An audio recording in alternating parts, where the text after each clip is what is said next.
before we get into, so this is how it will work.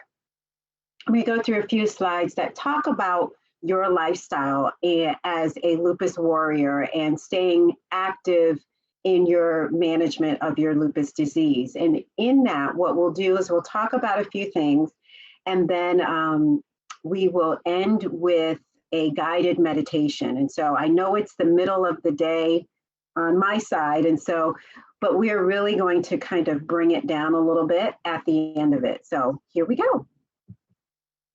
Gretchen did a phenomenal job talking about nutrition, so I am not going to belabor the importance of nutrition, but I do think it is important when we talk about lifestyle of the lupus warrior, is just reminding you, as Gretchen has already done, that what you eat can affect how your body functions. So if you are putting into your body fresh fruits and vegetables, your body will have a different response than, sorry, Tracy, but then if you are putting in French fries or potato chips and fried foods.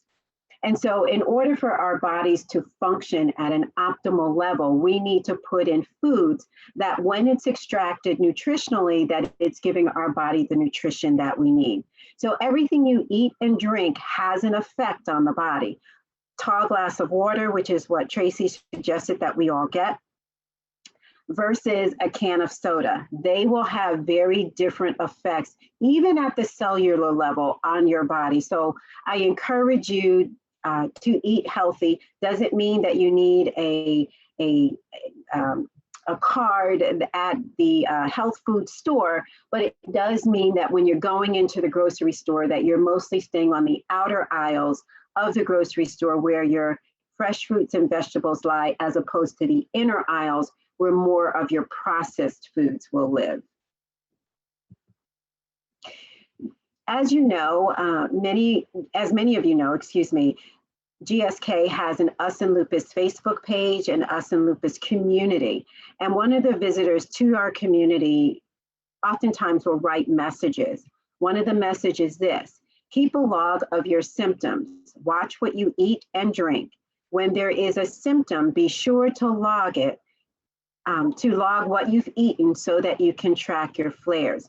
What some warriors have noticed is that depending upon what they eat, shortly thereafter, whether it's an hour, 5 hours, or even up to 24 hours, what they've eaten can potentially ignite or aggravate a flare. So keeping a track of, I ate X and I received Y kind of response, not the response I'm used to, not the response my body didn't feel very good when I ate that. Or let me rephrase that, my body might have felt good when I ate it. However, the after effects is not what I was looking for. And so you want to make sure that you're keeping a log of what you're eating and how it makes you feel. As we're continuing to talk about lifestyle, many people will say physical fitness is really important.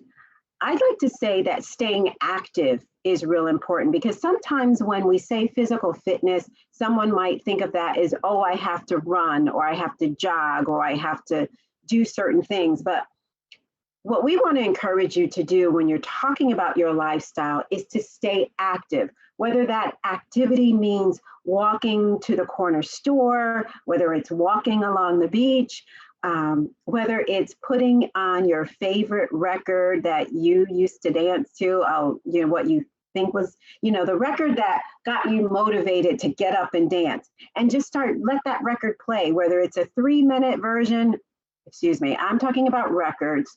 I'm dating myself. How about putting on Spotify, pressing your favorite song and letting it play? You can get the extended version on there as well.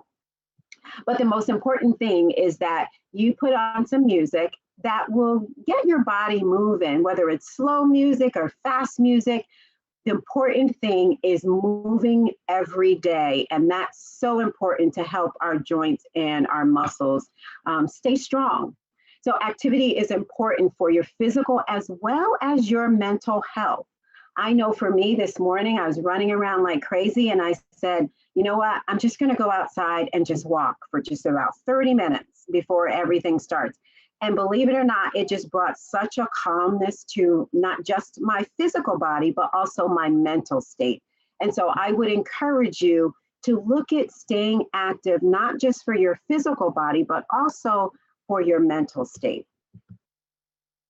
There are ways that you can get active, but one of the most important things about that is making sure that you consult with your physician when you think about your goals. And let me roll back and say, the information that I communicate to you is not information to take the place of you having a very open and transparent conversation with your physician. That should always come first. What I share with you what I share here with you is an additive after you've had a conversation with your physician. So if you've been pretty sedentary, you've been, with the COVID, many of us have been sitting inside as we protect ourselves, and we haven't gone out as much or even at all, maybe just having someone else bring our groceries and things like that. But if you've been more sedentary than usual, I encourage you to have a conversation with your healthcare provider. Talk to them about your goals. Perhaps your goal is to become more physically active. Perhaps your goal is to become more flexible, or perhaps your goal is you want to shed a few pounds. Whatever your goal is, make sure that you are talking to your healthcare provider before you embark on making that change. And it says here, don't sweat it. Choose an activity that you enjoy. I talked about, playing music. You can even mix that up during the week. Like, let's say you choose Tuesday and Thursday as your music days, Monday, Wednesday, and Friday as your walk days. But just make sure that the activity that you choose is something that you enjoy and something that you will continue to do. You can explore all different types of activities, walking, yoga. We talked about dancing. Swimming is also another good one. And then keep it low. Keep in mind that low impact exercises may be better for your body, especially wherever you are on your lupus journey. And so my question to all of you is, how do you get active? And if you don't get active, I'm hoping that you can choose one of the ideas that I provided. And sleep. The importance of sleep is not overrated. It is perhaps sometimes underrated. We talk about sleep, and some of us might say, oh, I can get 5 hours of sleep and I'm doing just fine. And some of us will say, no, I really need my 8 hours of sleep. Reminding us that sleep has a very restorative power for our bodies and a recovery power for our bodies. So sleep is both restorative as well as provide a recovery. The timing, how long you sleep, which means the duration, what time you go to sleep, what time you wake up, all of those affect the quality of your sleep.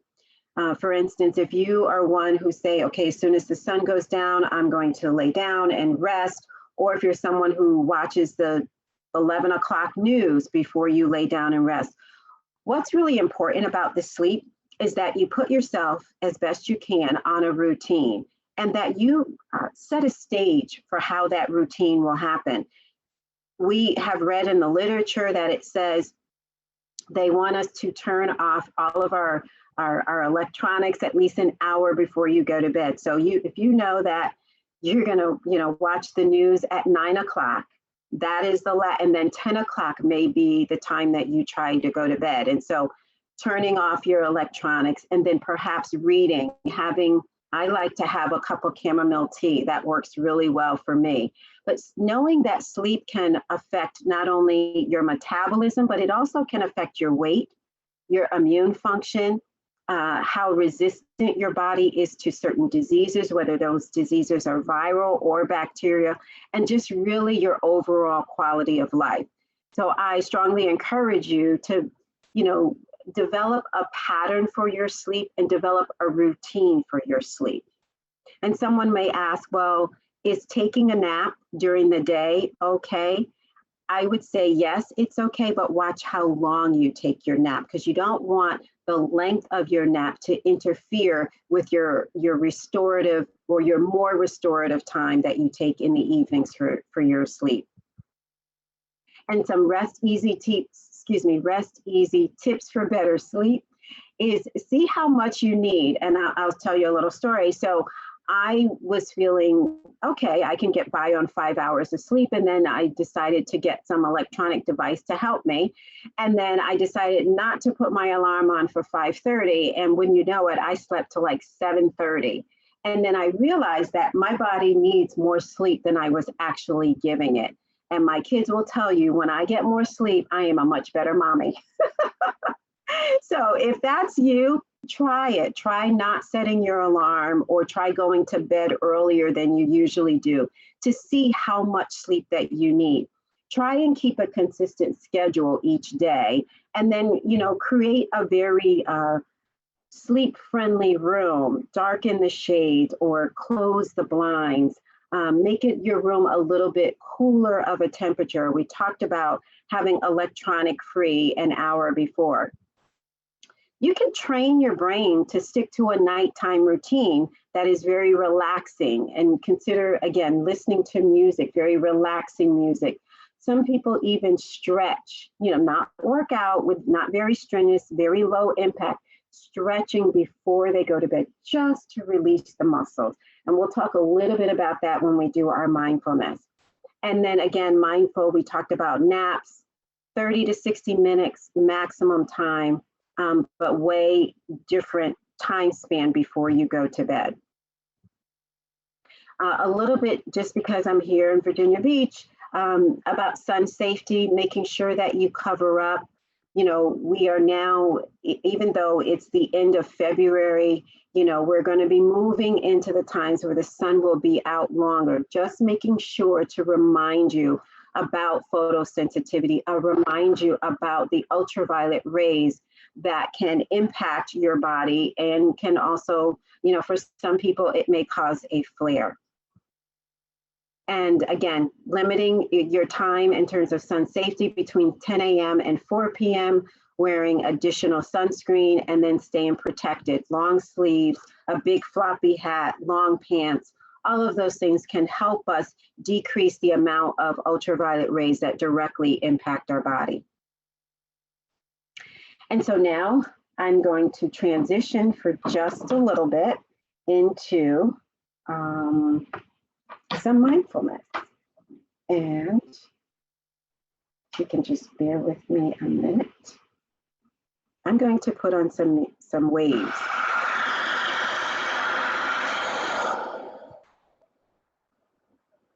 So I'd like us to think about decreasing your heart rate just a little bit. I know that mine is kind of elevated because I was talking rather fast, perhaps. But mindfulness is to be mindful, is to be aware of your thoughts and your situation without judgment. And I want to say that again. To be mindful is to be aware of your thoughts and your situation without judgment. The key is to be present with acceptance and without judgment. And so there's a practice called mindfulness-based stress reduction. And those techniques may have mental as well as physical advantage. So there's mindful breathing, where you focus on your breathing. You'll be breathing in and you'll be breathing out of your nose. You can take deeper breaths as your heart rate slows. Concentrate on how your breath feels as it travels throughout your body. If your mind wanders, it's okay. Just bring the attention back to your breath. Another practice is doing a body scan, where you focus on your body from your head to your toe. And you say, well, how am I feeling?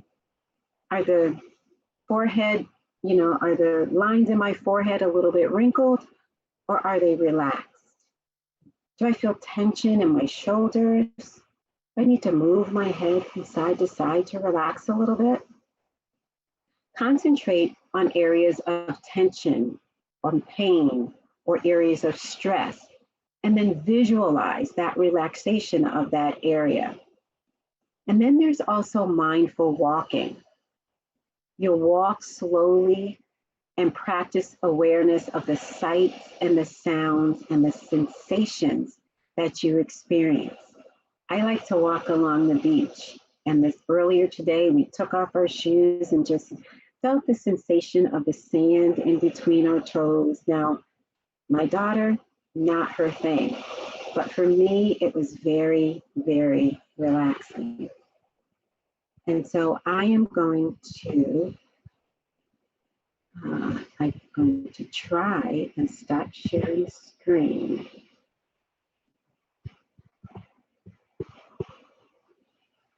And I'm going to move into our relaxation.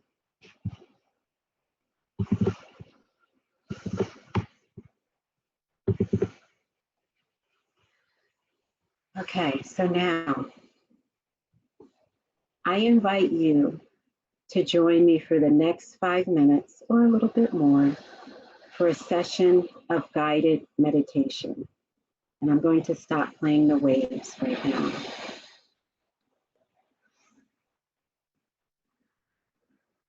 I invite you to develop a posture where you feel very comfortable. You could be sitting in a chair with your feet flat on the floor, or you could be lying on a surface, a soft surface. Check in with your posture. Is that the posture you want to adopt? Do you want to move to a place that's a little bit more comfortable? Why don't we go ahead and do that?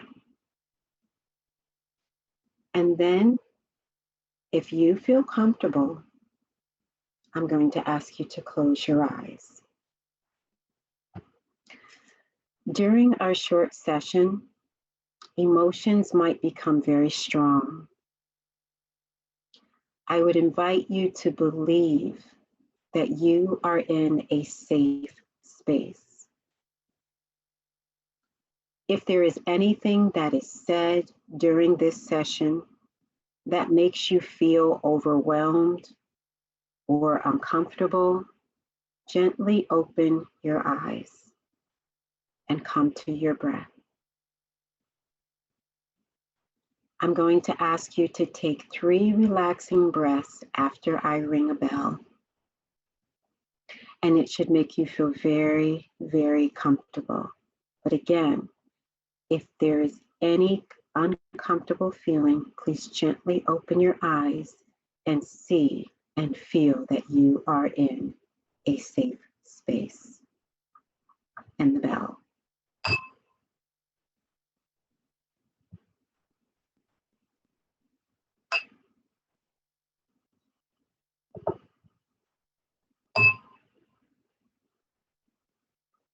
Now let's take in 3 relaxing breaths. Breathe in, hold it, and breathe out. I would like you to do it again, breathing in through your nose. Hold it, and breathe out through your mouth. Our 3rd breath will be a very strong breathe in. Hold it. Hold it. And a nice strong breathe out. I invite you to place your hand over your heart for just a few moments to remind yourself that you are in a safe space. You are not alone, and that you are worthy of love and kindness. Check in with yourself. Notice What's here? Is there worry, stress, grief, confusion, fear, a feeling of longing or a feeling of despair? Whatever it might be, get in touch with that emotion. Scan your body from the crown of your head all the way down to your feet. Where is that emotion the strongest? Where is that tension the strongest? Can you feel it? Put your attention to that area that may feel a little bit strong and breathe into it to relax it. There may be tension attached to an emotion that has caused some type of contraction in your body. Maybe the temples on the sides of your head, maybe your neck, or a painful feeling in your stomach. Whatever it may be, gently see if you can determine where that place is, that general sense of discomfort, and begin to soften that location in your body. Letting the muscle around that area soften and relax. As if in warm water, it's softening, softening. It's softening. Repeating the words to yourself. This is soothing. This is soothing. This is soothing. These comforting words you need to hear in a time like this. If you are sitting facing a friend who also has lupus, what would you say to them? What encouraging words or imagery would you share with them? Now, imagine that you are that friend. You are listening and hearing those words of comfort, of healing, of safety. You are hearing the positive thoughts about your life. You are seeing the positive and relaxing imagery. As we wind down this session, listen to these words.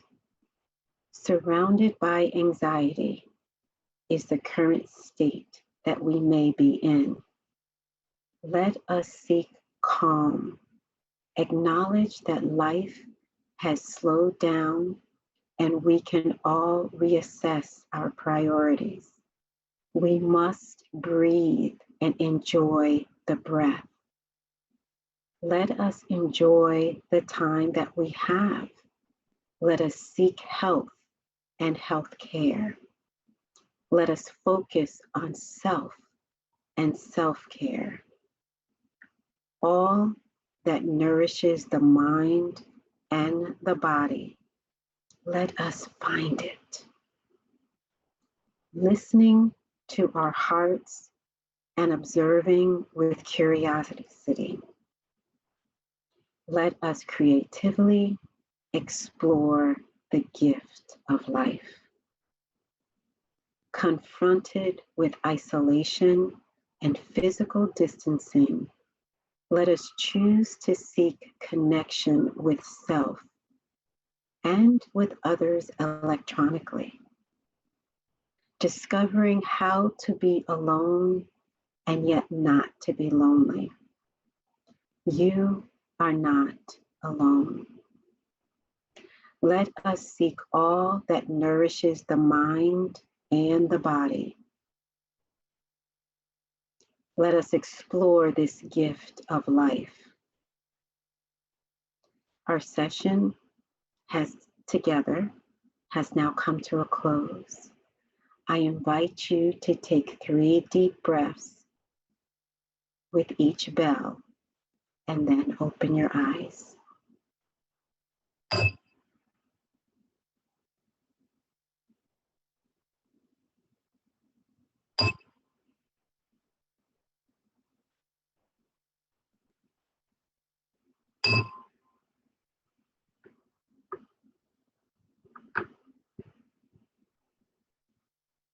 You may open your eyes if you have not done so already.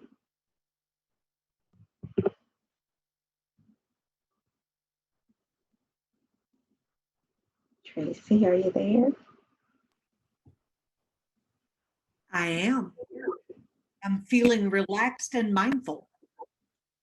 Good. How's everyone else doing? I want your voice to be recorded and throughout my house. It's so calming and relaxing. I need you to say, Tracy, do the dishes.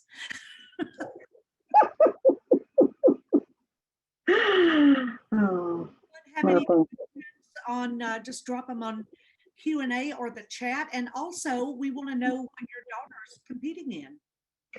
she is competing in track and field. And so this morning we had hurdles. And so she was successful in making it to hurdle finals.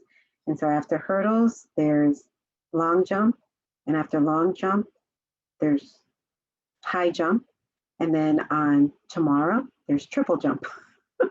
Fantastic. Well, congratulations. And we're all cheering her on. Is it an individual thing or with her school? This is her individual thing. Her school is not here. Well, fantastic. Yeah. Congratulations to her. Does anyone have any questions? How's everyone feeling? Are we good? Feeling relaxed? Thank you, Valerie. Thank you, Daphne. That was relaxing. Awesome. Yes. And you know, one of the things I want to share is that oftentimes we've heard the word mindfulness and meditation, and we think we have to be sitting with our legs crisscross applesauce and our hands out here, and we don't have to. As you saw, 5 minutes, 8 minutes, and it really, you know, one of the things sometimes, you know, when we're face to face, I say, take your heart rate before and then take your heart rate after and see if it really has made a difference. It can be as restorative as a nap. Yes. Especially if you really, really relax and tune everything out. Are there any apps that you would recommend to do for guided meditation? You know, we all get the pop-ups for Calm on our Facebook. Yes, there are a number of apps, and of course, I cannot suggest any one in particular, but you have to, I would say, you know, many of the apps have a free, an opportunity to try them for free. I would say explore, because some voices will relax you and some voices will, you know, make you excitable. Even though they're meant to be relaxing, it depends. Do you want a woman's voice? Do you want a man's voice? Do you want someone who is from another country and how they speak? And so all of those things are important when it comes to what you need to do to help you feel relaxed.